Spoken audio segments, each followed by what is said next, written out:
ಆತ್ಮೀಯ ವಿದ್ಯಾರ್ಥಿಗಳಿಗೆ ಸಮಾಜ ವಿಜ್ಞಾನ ಆನ್ಲೈನ್ ತರಗತಿಗೆ ಸ್ವಾಗತ ಕೋರುತ್ತೇನೆ. ಇಂದಿನ ಈ ಒಂದು ತರಗತಿಯಲ್ಲಿ ರಾಜ್ಯಶಾಸ್ತ್ರಕ್ಕೆ ಸಂಬಂಧಿಸಿದಂತಹ ಮೊದಲನೇ ಅಧ್ಯಾಯವಾದಂತಹ ಭಾರತದ ಸಮಸ್ಯೆಗಳು ಮತ್ತು ಅವುಗಳ ಪರಿಹಾರ ಉಪಾಯಗಳು ಎನ್ನುವಂತಹ ಒಂದು ಅಧ್ಯಾಯದ ಅಭ್ಯಾಸವನ್ನು ನೋಡೋಣ. ಭಾರತ ಸ್ವತಂತ್ರ ಪೂರ್ವ ಹಾಗೂ ಸ್ವತಂತ್ರದ ನಂತರ ಬಹಳಷ್ಟು ಸಮಸ್ಯೆಗಳನ್ನು ಎದುರಿಸ್ತಾ ಬಂದಿರೋದನ್ನು ನಾವು ಕಾಣ್ತೀವಿ. ಈ ಸಮಸ್ಯೆಗಳಿಂದಾಗಿ ಭಾರತದ ಅಭಿವೃದ್ಧಿಗೆ ಹಿನ್ನಡೆ ಆಗಿದೆ ಎನ್ನುವುದನ್ನು ನಾವು ಕಾಣ್ತೀವಿ. ಆ ಸಮಸ್ಯೆಗಳನ್ನು ಪರಿಹರಿಸುವಂತಹ ನಿಟ್ಟಿನಲ್ಲಿ ಭಾರತದ ಪ್ರಜೆಗಳಾದಂತಹ ನಾವೆಲ್ಲ ಕೇಂದ್ರ ಸರ್ಕಾರ ಆಗಿರ್ಬೋದು, ರಾಜ್ಯ ಸರ್ಕಾರ ಆಗಿರ್ಬೋದು ಹಾಗೂ ನಮ್ಮ ಸುತ್ತಲೂ ಇರತಕ್ಕಂತಹ ಸ್ಥಳೀಯ ಸರ್ಕಾರದ ಜೊತೆಗೂಡಿ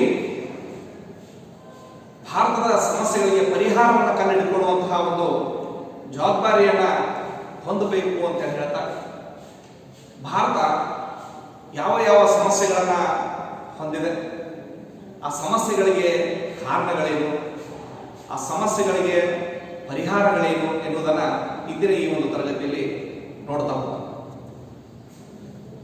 ಭಾರತದ ಸಮಸ್ಯೆಗಳು ಮತ್ತು ಪರಿಹಾರಗಳು, ಅದರಲ್ಲಿ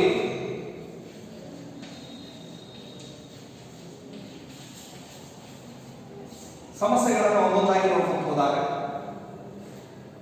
ಮೊದಲನೇದಾಗಿ ಬರ್ತಕ್ಕಂಥದ್ದು ನಿರುದ್ಯೋಗ ಸಮಸ್ಯೆ.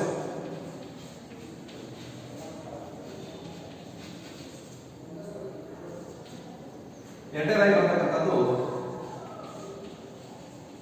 ಭ್ರಷ್ಟಾಚಾರ. ಮೂರನೇದಾಗಿ ತಾರತಮ್ಯ. ನಾಲ್ಕನೇದಾಗಿ ಅನಕ್ಷರತೆ. ಐದನೇದಾಗಿ ಬಡತನ. ಅದರ ಜೊತೆಗೆ ಕೋಮುವಾದ,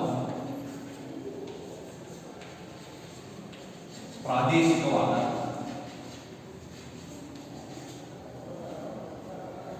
ಹೀಗೆ ಭಾರತ ಬಹಳಷ್ಟು ಸಮಸ್ಯೆಗಳನ್ನು ಎದುರಿಸುತ್ತಿರುವುದನ್ನು ನಾವು ಕಾಣ್ತೀವಿ. ಈ ಎಲ್ಲ ಸಮಸ್ಯೆಗಳು ನೈಸರ್ಗಿಕ ಹಾಗೂ ಮಾನವ ನಿರ್ಮಿತ ಕಾರಣಗಳನ್ನು ಹೊಂದಿರತಕ್ಕಂಥದ್ದನ್ನ ನಾವು ಗಮನಿಸಬೇಕಾದಂಥದ್ದು. ಆ ನಿಟ್ಟಿನಲ್ಲಿ ಮೊದಲನೇ ಬರ್ತಕ್ಕಂತಹ ಮೊದಲನೇ ಸಮಸ್ಯೆಯನ್ನು ನೋಡಿದಾಗ ನಿರುದ್ಯೋಗ ಭಾರತ ಎದುರಿಸುತ್ತಿರುವ ಅತಿ ದೊಡ್ಡದಾದಂತಹ ಒಂದು ಗಂಭೀರ ಸಮಸ್ಯೆ ಎನ್ನುವಂತಹ ನಿಟ್ಟಿನಲ್ಲಿ ನಾವು ಕಾಣ್ತೀವಿ. ಹಾಗಾದ್ರೆ ನಿರುದ್ಯೋಗ ಅಂದ್ರೆ ಏನು? ನಿರುದ್ಯೋಗ ಅಂತಂದ್ರೆ ಕೆಲಸ ಮಾಡುವ ಆಸಕ್ತಿ, ಅಭಿರುಚಿ, ಸಾಮರ್ಥ್ಯ, ಅರ್ಹತೆ ಎಲ್ಲವೂ ಇದ್ದಾಗ ಉದ್ಯೋಗ ಸಿಗದೇ ಇರತಕ್ಕಂತಹ ಒಂದು ಪರಿಸ್ಥಿತಿಯನ್ನ ನಿರುದ್ಯೋಗ ಅಂತ ನಾವು ಕರೀತೀವಿ. ಏನು?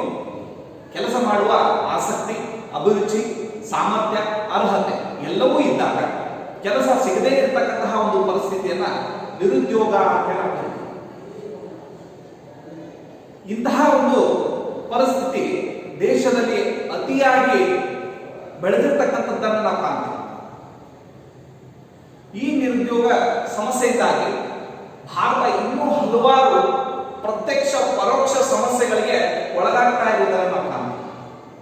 ಹಾಗಾದ್ರೆ ಈ ನಿರುದ್ಯೋಗ ಎನ್ನುವಂತಹ ಒಂದು ಸಮಸ್ಯೆ ಯಾವ ಯಾವ ಕಾರಣಗಳಿಂದಾಗಿ ಉಂಟಾಯಿತು ಎನ್ನುವುದನ್ನ ನೋಡೋದಾದ ನಿರುದ್ಯೋಗಕ್ಕೆ ಕಾರಣಗಳು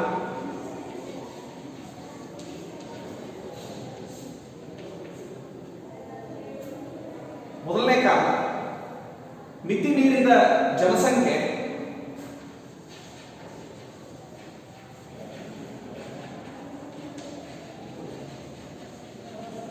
ಮಿತಿ ಮೀರಿದ ಜನಸಂಖ್ಯೆ ಮತ್ತು ಹೆಚ್ಚಿದ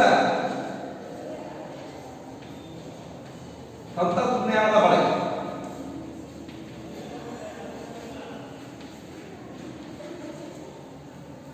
ಇದು ನಿರುದ್ಯೋಗ ಸಮಸ್ಯೆಗೆ ಇರತಕ್ಕಂತಹ ಮೊದಲನೇ ಕಾರಣ ಅಂತ ನಾವು ನೋಡಬಹುದು. ಮಿತಿ ಮೀರಿದ ಜನಸಂಖ್ಯೆ. ಭಾರತದಲ್ಲಿ ಜನಸಂಖ್ಯೆ ಕೈ ಮೀರಿ ಹೋಗಿರುವುದನ್ನು ನಾವು ಕಾಣ್ತೀವಿ. ಅದು ಎಷ್ಟರ ಮಟ್ಟಿಗೆ ಅಂತಂದ್ರೆ ದೇಶದ ಪ್ರಜೆಗಳಿಗೆ ಬೇಕಾದಂತಹ ನಿಟ್ಟಿನಲ್ಲಿ ಒದಗಿಸಬೇಕಾದಂತಹ ಮೂಲ ಸೌಲಭ್ಯಗಳನ್ನು ಕೊಡುವಷ್ಟು ಮಟ್ಟಿಗೂ ಸಹಿತ ಭಾರತದ ಜನಸಂಖ್ಯೆ ನಿಯಂತ್ರಣದಲ್ಲಿಲ್ಲ. ಅದನ್ನ ನಾವು ಪ್ರಪಂಚದ ಜನಸಂಖ್ಯೆಯ ಜೊತೆಗೆ ಹೋಲಿಕೆ ಪ್ರಪಂಚದಲ್ಲಿ ಅತಿ ಹೆಚ್ಚು ಜನಸಂಖ್ಯೆ ಹೊಂದಿದಂತಹ ಒಂದು ರಾಷ್ಟ್ರ ಚೀನಾದ ನಂತರದಲ್ಲಿ ಸ್ಥಾನ ಪಡ್ಕೊಂಡಿರ್ತಕ್ಕಂಥದ್ದು ಅಂತಂದ್ರೆ ಭಾರತ. ಪ್ರಪಂಚದ ಜನಸಂಖ್ಯೆಯಲ್ಲಿ ಶೇಕಡ 17.5% ಜನರನ್ನ ಭಾರತ ಹೊಂದಿರತಕ್ಕಂಥದ್ದನ್ನು ನಾವು ಕಾಣ್ತೀವಿ. ಆ ಮಿತಿಮೀರಿ ಬೆಳೆಯುತ್ತಿರುವಂತಹ ಒಂದು ಜನಸಂಖ್ಯೆ ಭಾರತದ ಅಪಾರ ಪ್ರಮಾಣದ ಆದಾಯವನ್ನ ನುಗ್ಗುತ್ತಾ ಇದೆ ಎನ್ನುವುದನ್ನು ನಾವು ನೋಡಬಹುದು. ಹೀಗಾಗಿ ದೇಶದ ಅಭಿವೃದ್ಧಿಯೂ ಸಹಿತ ಕುಗ್ಗುತ್ತಾ ಇರುವುದನ್ನು ಕಾಣ್ತೀವಿ. ಇದಕ್ಕೆಲ್ಲವೂ ಕಾರಣ ಅಂದ್ರೆ ಭಾರತದಲ್ಲಿರ್ತಕ್ಕಂತಹ ಜನಸಂಖ್ಯೆ ಪ್ರತಿ ಜನಗಣತಿಗೆ ಒಮ್ಮೆ ಅತ್ಯಂತ ಹೆಚ್ಚಿನ ಪ್ರಮಾಣದಲ್ಲಿ ದ್ವಿಗುಣಗೊಳ್ತಾ ಇರುವುದರಿಂದ ನಾವು ಕಾರಣ ಆಗಿ ನೋಡ್ತೀವಿ. ಅದಕ್ಕೂ ಸಹಿತ ಸೂಕ್ಷ್ಮವಾಗಿ ಗಮನಿಸಬೇಕಾದಂತಹ ಅಂಶಗಳು ಅಂತಂದ್ರೆ ಭಾರತದಲ್ಲಿ ಈ ಮಟ್ಟಿಗೆ ಅತಿಯಾದಂತಹ ಜನನ ಪ್ರಮಾಣವನ್ನು ಕಾಣ್ತಾ ಇದ್ದೀವಿ, ಮರಣ ಪ್ರಮಾಣ ಕಡಿಮೆ ಆಗಿರೋದನ್ನ ಕಾಣ್ತೀವಿ. ಅಂದ್ರೆ ಪ್ರಾರಂಭದಲ್ಲಿ ಹೆಚ್ಚಿನ ಮರಣ ಪ್ರಮಾಣಗಳನ್ನು ನಾವು ಕಾಣ್ತೀವಿ. ಆದ್ರೆ ಆಧುನಿಕವಾದಂತಹ ಒಂದು ಸುಧಾರಣೆಗಳು ಅನ್ವೇಷಣೆಗಳ ಪರಿಣಾಮವಾಗಿ ಜನನ ಪ್ರಮಾಣ ಹೆಚ್ಚಾಗ್ತಾ ಇರುವುದು, ಮರಣ ಪ್ರಮಾಣ ಕಡಿಮೆ ಆಗ್ತಾ ಇರುವುದನ್ನು ನಾವು ಕಾಣ್ತೀವಿ. ಇನ್ನು ಹೆಚ್ಚಿನ ತಂತ್ರಜ್ಞಾನದ ಬಳಕೆ ಎನ್ನುವುದು ಸಹಿತ ನಿರುದ್ಯೋಗಕ್ಕೆ ಒಂದು ಕಾರಣ. ಪ್ರಾರಂಭದಲ್ಲಿ ಎಲ್ಲಾ ಕೆಲಸ ಕಾರ್ಯಗಳನ್ನ ಮನುಷ್ಯರೇ ಮಾಡಬೇಕಾದಂತಹ ಒಂದು ಸಂದರ್ಭ ಇದ್ದದಲ್ಲಿ ಉದ್ಯೋಗಗಳು ಹೆಚ್ಚು ಲಭಿಸುತ್ತಿರುವುದನ್ನು ನಾವು ಕಾಣ್ತೀವಿ. ಆದ್ರೆ ಈಗ ಕೃಷಿ ಆಗಿರ್ಬೋದು, ಕೈಗಾರಿಕೆ ಆಗಿರ್ಬೋದು, ಸೇವಾ ವಲಯಗಳಾಗಿರ್ಬೋದು, ಸಾರಿಗೆ ಸಂಪರ್ಕ ಆಗಿರ್ಬೋದು ಅಥವಾ ಬೇರೆ ಎಲ್ಲ ಭಾಗಗಳಲ್ಲೂ ಸಹಿತ ತಂತ್ರಜ್ಞಾನದ ಒಂದು ಮೊರೆಯನ್ನು ಹೋಗುವುದರಿಂದ ಆ ತಂತ್ರಜ್ಞಾನದ ಬಳಕೆ ಹೆಚ್ಚಿನ ಜನರ ಉದ್ಯೋಗವನ್ನು ಕಸಿದುಕೊಂಡಿದೆ ಎನ್ನುವುದನ್ನು ನಾವು ಕಾಣ್ತೀವಿ. ಹೀಗೆ ನಿರುದ್ಯೋಗಕ್ಕೆ ಕಾರಣವಾಗಿರ್ತಕ್ಕಂತಹ ಮೊದಲನೇ ಅಂಶ ಅಂದ್ರೆ ಮಿತಿ ಮೀರಿದ ಜನಸಂಖ್ಯೆ, ಎರಡನೇದಾಗಿ ಹೆಚ್ಚಿದ ತಂತ್ರಜ್ಞಾನದ ಬಳಕೆ. ಇನ್ನು ಪ್ರಮುಖವಾಗಿ ಬರ್ತಕ್ಕಂತಹ ಎರಡನೇ ಕಾರಣ ಏನು ನೋಡೋದಾದ್ರೆ ನೈಸರ್ಗಿಕ ಸಂಪನ್ಮೂಲಗಳ ಕೊರತೆ. ಎರಡನೇ ಕಾರಣ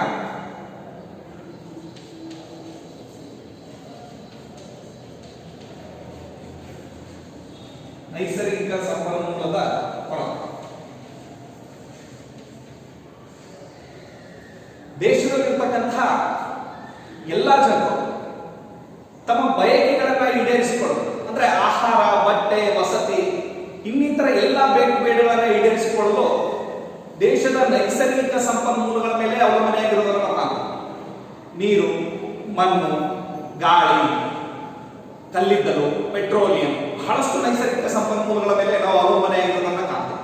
ಆದ್ರೆ ಆ ನೈಸರ್ಗಿಕ ಸಂಪನ್ಮೂಲಗಳು ಒಂದು ದೇಶಕ್ಕೆ ಆದರ್ಶವಾಗಿದ್ದಾಗ ಮಾತ್ರ ಆ ದೇಶದ ಸಂಪನ್ಮೂಲಗಳನ್ನ ಬಳಸಿಕೊಳ್ಳಲು ಸಾಧ್ಯವಾಗುತ್ತದೆ.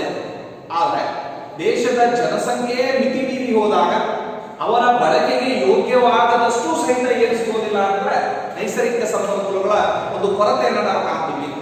ಹೀಗಾಗಿ ಭಾರತದಲ್ಲಿ ಆಗ್ತಿರುವುದು ಹಾಗೆ.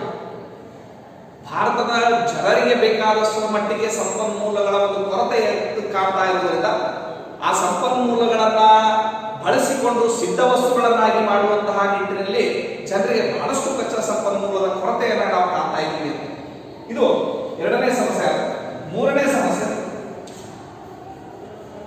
ಸಮಸ್ಯೆಯನ್ನ ಕೃಷಿಯ ಮೇಲಿನ ಅಧಿಕ ಅವಲಂಬನೆಯಾದ ಮೂಲಕವಾಗಿ ನೋಡ್ತೀವಿ.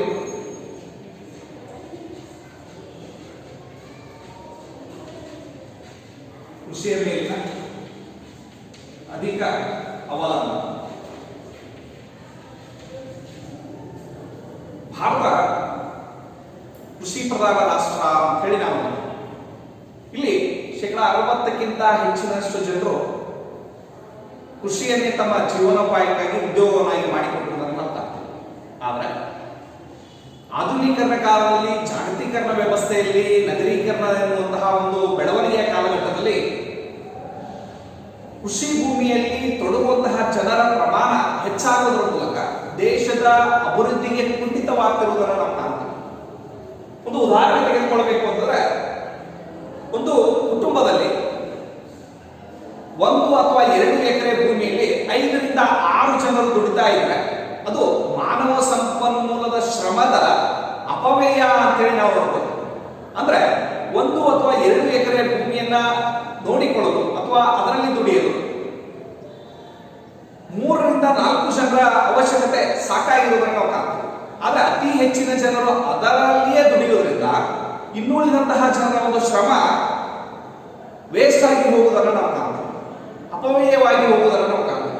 ಹೀಗಾಗಿ ಬಹಳಷ್ಟು ಜನರು ಕೃಷಿಯನ್ನೇ ಅವಲಂಬಿಸಲಾಗದೆ ಕೃಷಿಯನ್ನ ಹೊರತುಪಡಿಸಿ ಬೇರೆ ಬೇರೆ ಉದ್ಯೋಗಗಳಲ್ಲಿ ತೊಡಗಿಕೊಳ್ಳಬೇಕಾದಂತಹ ಅನಿವಾರ್ಯತೆ ಭಾರತದಲ್ಲಿ ಬೇಕಾಗಿದೆ. ಆದ್ರೆ ಅದಕ್ಕೆ ಬೇಕಾದಂತಹ ಕೆಲವೊಂದಿಷ್ಟು ಬಂಡವಾಳ, ಕೌಶಲ್ಯ ಆಧಾರಿತ ಶಿಕ್ಷಣ, ವಾತಾವರಣ ಇಂಥವುಗಳು ಪೂರಕವಾಗಿ ಎಲ್ಲೇ ಇರತಕ್ಕಂತಹ ಒಂದು ನಿಟ್ಟಿನಲ್ಲಿ ಭಾರತದ ಹೆಚ್ಚಿನ ಜನರು ಕೃಷಿಯ ಮೇಲಿನ ಅವಲಂಬಿತರಾಗಿ ದೇಶಕ್ಕೆ ಕೊಡುವಂತಹ ವರಮಾನಕ್ಕೆ ಬಹಳಷ್ಟು ಹಿನ್ನಡೆ ಆಗ್ತಿರ್ತಕ್ಕಂಥದ್ದನ್ನ ನಾವು ಕಾಣ್ತೀವಿ. ಇನ್ನು 4ನೇ ಸಮಸ್ಯೆ ಅಂತಂದ್ರೆ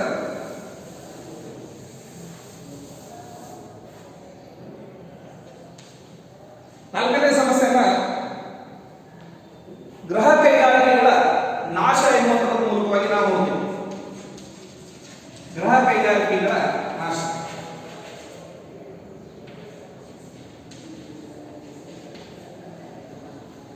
ಭಾರತ ಬ್ರಿಟಿಷ್ ಆಳ್ವಿಕೆಯ ಸಂದರ್ಭದಲ್ಲಿ ಗೃಹ ಕೈಗಾರಿಕೆಯನ್ನೇ ಹೆಚ್ಚಾಗಿ ನೆಚ್ಚಿಕೊಂಡಿದೆ.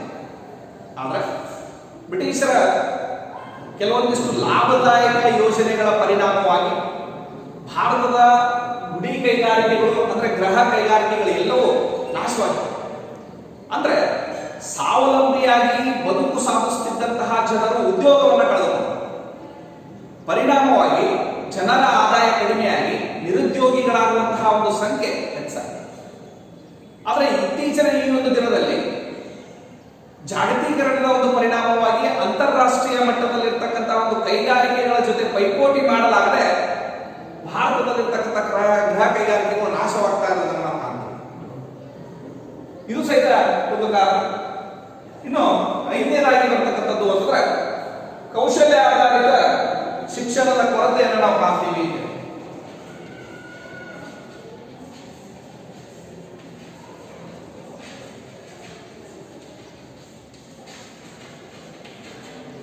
ಕೌಶಲ್ಯ ಆಧಾರಿತ ಶಿಕ್ಷಣದ ಕೊರತೆ ಭಾರತದಲ್ಲಿ ಶಿಕ್ಷಣವು ದೊರೀತಾ ಇದೆ. ಆದ್ರೆ ಯಾವುದು ಹೊರತುಪಡಿತಾಗಿ ಶಿಕ್ಷಣ ದೊರೀತಾ ಇದೆ ಅಂತಂದ್ರೆ ಕೌಶಲ್ಯದ ಹೊರತಾಗಿ ಶಿಕ್ಷಣವನ್ನ ಕೊಡಲಾಗ್ತಾ ಇರೋದನ್ನು ನಾವು ಕಾಣ್ತೀವಿ. ಅಂದ್ರೆ ಕೇವಲ ಜ್ಞಾನವನ್ನ ಕೇವಲ ಮುಂದಿನ ಒಂದು ತರಗತಿಗೆ ಸಂಬಂಧಿಸಿದಂತೆ ಅನುಕೂಲವಾಗುವಂತಹ ನಿಟ್ಟಿನಲ್ಲಿ ಒಂದು ಶಿಕ್ಷಣ ಒದಗ್ತಾ ಇರೋದನ್ನು ನಾವು ಕಾಣ್ತೀವಿ. ಅದರ ಬದಲಿಗೆ ವಿದ್ಯಾರ್ಥಿಗಳಿಗೆ ಹೊಸದಾದಂತಹ ಆಲೋಚನೆಗಳು, ಹೊಸದಾದಂತಹ ಉತ್ಪಾದನೆಗಳು, ಅದರ ಜೊತೆಗೆ ಸೃಜನಶೀಲತೆ, ಹೊಸ ಹೊಸ ವಸ್ತುಗಳ ಬೇಡಿಕೆಗಳನ್ನು ಪೂರೈಸುವಂತಹ ನಿಟ್ಟಿನಲ್ಲಿ ಕೊಡಬೇಕಾದಂತಹ ಒಂದು ಕೌಶಲ್ಯ ಆಧಾರಿತ ಶಿಕ್ಷಣ ದೊರೀತಾ ಇದೆ. ಉದಾಹರಣೆಗೆ ಕೈಗಾರಿಕಾ ಆಧಾರಿತ ತರಬೇತಿಗಳನ್ನ ಕೊಡ್ತಾ ಇಲ್ಲ. ವ್ಯವಹಾರಿಕ ಸಂವಹನವನ್ನು ಮಾಡುವಂತಹ ನಿಟ್ಟಿನಲ್ಲಿ ಮಾಡುವಂತಹ ಕೆಲವೊಂದಿಷ್ಟು ತರಬೇತಿಗಳನ್ನು ಕೊಡ್ತಾ ಇಲ್ಲ. ಕಂಪ್ಯೂಟರ್ ಆಧಾರಿತ ಕೆಲವೊಂದಿಷ್ಟು ತರಗತಿಗಳನ್ನು ಕೊಡ್ತಾ ಇಲ್ಲ. ಈ ರೀತಿಯಾಗಿ ಕೌಶಲ್ಯ ಆಧಾರಿತ ಶಿಕ್ಷಣ ದೊರೀತಾ ಇಲ್ಲದೆ ಇರುವುದರಿಂದ ಪ್ರತಿಯೊಬ್ಬ ವ್ಯಕ್ತಿಯೂ ಸಹಿತ ತನ್ನ ಶಿಕ್ಷಣದ ಹಂತ ಮುಗಿದ ಮೇಲೆ ಹೊಸ ಉದ್ಯೋಗವನ್ನು ಸೃಷ್ಟಿಸುವ ಬದಲಿಗೆ ಉದ್ಯೋಗಕ್ಕಾಗಿ ಅಲಿಯುವಂತಹ ಒಂದು ಪರಿಸ್ಥಿತಿಯನ್ನು ನಾವು ಈಗ ಕಾಣ್ತೀವಿ. ಆದರೆ ಕೌಶಲ್ಯ ಆಧಾರಿತ ಶಿಕ್ಷಣವು ಒಬ್ಬ ವ್ಯಕ್ತಿಗೆ ಹೊಸ ಉದ್ಯಮವನ್ನು ಸ್ಥಾಪಿಸುವಂತಹ ನಿಟ್ಟಿನಲ್ಲಿ ಸಹಾಯಕವಾಗಿದೆ. ಉದಾಹರಣೆಗೆ ಸುಧಾ ಮೂರ್ತಿ ಅಂತವರನ್ನ ನಾವು ಕಾಣ್ತೀವಿ, ಅಜಿಮ್ ಪ್ರೇಮ್ಜಿ ಅಂತವರನ್ನ ಕಾಣ್ತೀವಿ, ಅಂಬಾನಿ ಅಂತವರನ್ನ ನಾವು ಕಾಣ್ತೀವಿ. ಅಲ್ಲಿ ಎಲ್ಲವೂ ಸಹಿತ ಮುಖ್ಯವಾಗಿ ಕೌಶಲ್ಯ ಆಧಾರಿತ ಶಿಕ್ಷಣಕ್ಕೆ ಹೆಚ್ಚಿನ ಮಹತ್ವ ಪಡ್ಕೊಳ್ಳೋದರ ಆಧಾರದ ಮೇಲೆ ಆ ಬೆಳವಣಿಗೆಯನ್ನು ನಾವು ಕಾಣ್ತೀವಿ ಅಂತ. ಹೀಗೆ ದೇಶದಲ್ಲಿರ್ತಕ್ಕಂತಹ ನಿರುದ್ಯೋಗ ಇವಷ್ಟೇ ಅಲ್ಲದೆ ಇನ್ನೂ ಹಲವಾರು ಸಮಸ್ಯೆಗಳಿಂದ ಬೆಳೆದು ಬಂದಿರುವುದನ್ನು ನಾವು ಕಾಣ್ತೀವಿ. ಈ ಭಾರತದಂತಹ ದೇಶದಲ್ಲಿ ನಿರುದ್ಯೋಗದ ಸಮಸ್ಯೆ ಎಷ್ಟರ ಮಟ್ಟಿಗೆ ಇದೆ ಎನ್ನುವಂಥದ್ದನ್ನು ನಾವು ಅಂದಾಜು ಮಾಡೋದಾದ್ರೆ 2011ರ ಜನಗಣತಿಯ ಪ್ರಕಾರ ಭಾರತದಲ್ಲಿ ನಿರುದ್ಯೋಗದ ಒಂದು ಶೇಕಡಾವಾರು ಅನುಪಾತ ಎಷ್ಟು ಅಂತಂದ್ರೆ 21.9% ಅಂತ. 21.9% 2011ರ ಜನಗಣತಿಯ ಪ್ರಕಾರ ಭಾರತದ ಬಡತನದ ದರವನ್ನು ನಾವು ಕಾಣ್ತೀವಿ. ಅಂದ್ರೆ ಭಾರತದ ಬಡತನದ ದರ 2011ರ ಜನಗಣತಿಯ ಪ್ರಕಾರ 21.9% ಇರುವುದನ್ನು ನಾವು ಕಾಣ್ತೀವಿ. ಅಂದ್ರೆ ದಿನದಿಂದ ದಿನಕ್ಕೆ ನಿರುದ್ಯೋಗದ ಪ್ರಮಾಣ ಹೆಚ್ಚಾಗ್ತಾ ಇರೋದನ್ನ ನಾವು ಕಾಣ್ತೀವಿ. ಹಾಗಾದ್ರೆ ಈ ರೀತಿಯಾಗಿ ಬೆಳೆದಿರ್ತಕ್ಕಂತಹ ಒಂದು ಬಡತನದ ನಿರುದ್ಯೋಗದ ಒಂದು ಸಮಸ್ಯೆಯನ್ನ ನಿಯಂತ್ರಿಸಲು ಕೆಲವೊಂದಿಷ್ಟು ಕ್ರಮಗಳನ್ನ ನಾವು ಕಾಣ್ತೀವಿ. ಅವುಗಳನ್ನೇ ಈಗ ನೋಡೋಣ. ನಿರುದ್ಯೋಗ ಸಮಸ್ಯೆಯನ್ನ ಹೋಗಲಾಡಿಸಲು ಇರತಕ್ಕಂಥ ಕೆಲವೊಂದಿಷ್ಟು ಕ್ರಮಗಳು, ಪರಿಹಾರ ಉಪಾಯಗಳನ್ನು ತಿಳಿಸಿ ಸಹಿತ ನಾವು ಕಾಣಬಹುದು.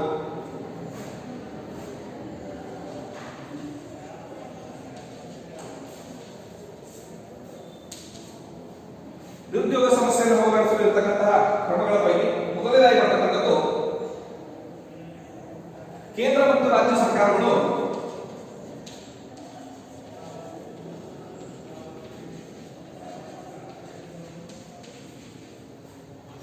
ಸೃಷ್ಟಿಸಿರುವ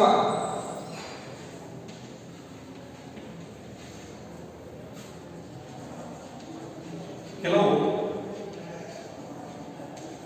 ಉದ್ಯೋಗಗಳು, ಕೇಂದ್ರ ಮತ್ತು ರಾಜ್ಯ ಸರ್ಕಾರಗಳು ಸೃಷ್ಟಿಸಿರುವ ಕೆಲವು ಉದ್ಯೋಗಗಳನ್ನ ನಾವು ಉದಾಹರಣೆ ನೀಡಿ ದೇಶದ ಮಟ್ಟಿಗೆ ನಿರುದ್ಯೋಗ ಸಮಸ್ಯೆಯನ್ನ ಹಾಗೂ ದೇಶದ ತುಂಬೆಲ್ಲ ಇರತಕ್ಕಂತಹ ಒಂದು ನಿರುದ್ಯೋಗ ಸಮಸ್ಯೆಯನ್ನ ಒಕ್ಕಟ್ಟಿನಿಂದ ಎದುರಿಸಬೇಕಾದಂತಹ ಅನಿವಾರ್ಯತೆಯನ್ನು ನಾವು ಕಾಣಬಹುದು. ಆ ನಿಟ್ಟಿನಲ್ಲಿ ಕೇಂದ್ರ ಸರ್ಕಾರ ಹಾಗೂ ರಾಜ್ಯ ಸರ್ಕಾರಗಳ ಎರಡೂ ಜೊತೆಗೂಡಿ ಕೆಲವೊಂದಿಷ್ಟು ಉದ್ಯೋಗ ಸೃಷ್ಟಿಸುವಂತಹ ಕ್ರಮಗಳನ್ನು ಕೈಗೊಳ್ಳುವುದನ್ನು ನಾವು ಕಾಣಬಹುದು. ಅದರಲ್ಲಿ ಮುಖ್ಯವಾಗಿ ಜವಾಹರ್ ಉದ್ಯೋಗ ಯೋಜನೆಯನ್ನ ಕಾಣ್ತೀವಿ, ಜವಾಹರ್ ರೋಜ್ಗಾರ್ ಯೋಜನೆಯನ್ನ ಕಾಣ್ತೀವಿ, ಪ್ರಧಾನಮಂತ್ರಿ ಗ್ರಾಮ ಸಡಕ್ ಯೋಜನೆಯನ್ನ ಕಾಣ್ತೀವಿ, ಮಹಾತ್ಮ ಗಾಂಧಿ ಉದ್ಯೋಗ ಖಾತ್ರಿ ಯೋಜನೆಯನ್ನ ಕಾಣ್ತೀವಿ, ಗ್ರಾಮೀಣ ಉದ್ಯೋಗ ಯೋಜನೆಗಳನ್ನ ಕಾಣ್ತೀವಿ, ನಗರ ಉದ್ಯೋಗ ಯೋಜನೆಗಳನ್ನ ಕಾಣ್ತೀವಿ. ಆ ಮೂಲಕ ಕೇಂದ್ರ ಮತ್ತು ರಾಜ್ಯ ಸರ್ಕಾರಗಳು ನಗರ ಹಾಗೂ ಗ್ರಾಮೀಣ ಭಾಗದಲ್ಲಿ ಉದ್ಯೋಗ ಇರತಕ್ಕಂತಹ ಯುವ ಜನರಿಗೆ ಉದ್ಯೋಗ ಪಡಿಸುವಂತಹ ನಿಟ್ಟಿನಲ್ಲಿ ಈ ಕೆಲವೊಂದಿಷ್ಟು ಯೋಜನೆಗಳನ್ನ ತಂದಿರುವುದನ್ನು ನಾವು ಕಾಣಬಹುದು. ಇದು ಮೊದಲನೇದಾದ್ರೆ. ಎರಡನೇ ಒಂದು ಪರಿಹಾರ ಅಂದರೆ ಕೌಶಲ್ಯ ಆಧಾರಿತ ಶಿಕ್ಷಣ ಒದಗಿಸುವುದು.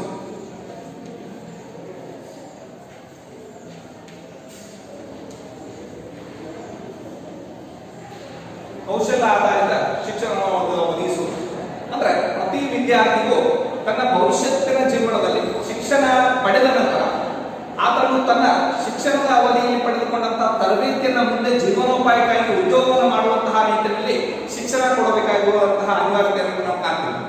ಆಗಲೇ ಹೇಳಿದಂತೆ ಕೈಗಾರಿಕಾ ತರಬೇತಿಗಳನ್ನ ಕೊಡುವುದು, ಕಂಪ್ಯೂಟರ್ ಆಧಾರಿತ ತರಬೇತಿಗಳನ್ನ ನೀಡುವುದು, ವ್ಯವಹಾರಿಕವಾಗಿ ವ್ಯವಹರಿಸುವಂತಹ ನಿಟ್ಟಿನಲ್ಲಿ ಬೇಕಾದಂತಹ ಒಂದು ಕೌಶಲ್ಯಗಳನ್ನ ಬೆಳೆಸುವುದನ್ನು ನಾವು ಕೌಶಲ್ಯ ಆಧಾರಿತ ಶಿಕ್ಷಣದಲ್ಲಿ ಕಾಣಬಹುದು ಅಂತ.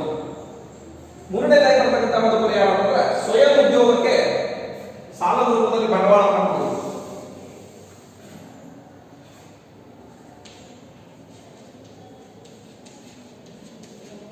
ಸ್ವಯಂ ಉದ್ಯೋಗಕ್ಕೆ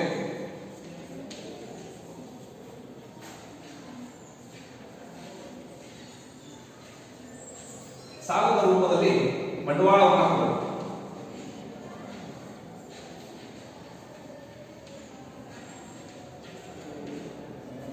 ಸರ್ಕಾರಗಳು ಸ್ವಯಂ ಉದ್ಯೋಗವನ್ನ ಮಾಡಲು ಬಯಸುವಂತಹ ಯುವಕರಿಗೆ ಅಥವಾ ಒಂದು ಗುಂಪಿಗೆ ಅಥವಾ ಸಂಘ ಸಂಸ್ಥೆಗಳಿಗೆ ಉದ್ಯೋಗಕ್ಕಾಗಿ ಸಾಲದ ರೂಪದಲ್ಲಿ ಬಂಡವಾಳವನ್ನು ಕೊಡುವಂತಹದ್ದನ್ನ ಮಾಡ್ತಾ ಇರೋದನ್ನ ನಾವು ಕಾಣ್ತೇವೆ. ಇದು ಹೊಸದಾಗಿ ಉದ್ಯಮವನ್ನು ಪ್ರಾರಂಭಿಸುವಂತಹ ನಿಟ್ಟಿನಲ್ಲಿ ಉತ್ಸಾಹ ಹೊಂದಿರತಕ್ಕಂತಹ ವ್ಯಕ್ತಿಗಳಿಗೆ ಸರ್ಕಾರ ಒಂದಿಷ್ಟು ಆತ್ಮವಿಶ್ವಾಸವನ್ನು ಹುಟ್ಟಿಸುವಂತಹ ನಿಟ್ಟಿನಲ್ಲಿ ಈ ಬಂಡವಾಳವನ್ನ ಕೊಡುವುದರ ಮೂಲಕವಾಗಿ ಹೆಚ್ಚೆಚ್ಚು ಉತ್ಪಾದನಾ ಘಟಕವನ್ನು ಬೆಳೆಸುವಂತಹ ಒಂದು ಕೆಲಸವನ್ನು ಮಾಡ್ತಾ ಇರೋದನ್ನ ನಾವು ಕಾಣ್ತೀವಿ. ಇನ್ನು ನಾಲ್ಕನೇ ಪರಿಹಾರ ಅಂದರೆ ಸಹಾಯಧನ ಹಾಗೂ ಸಬ್ಸಿಡಿಗಳನ್ನ ಕೊಡ್ತಾ ಇರೋದು.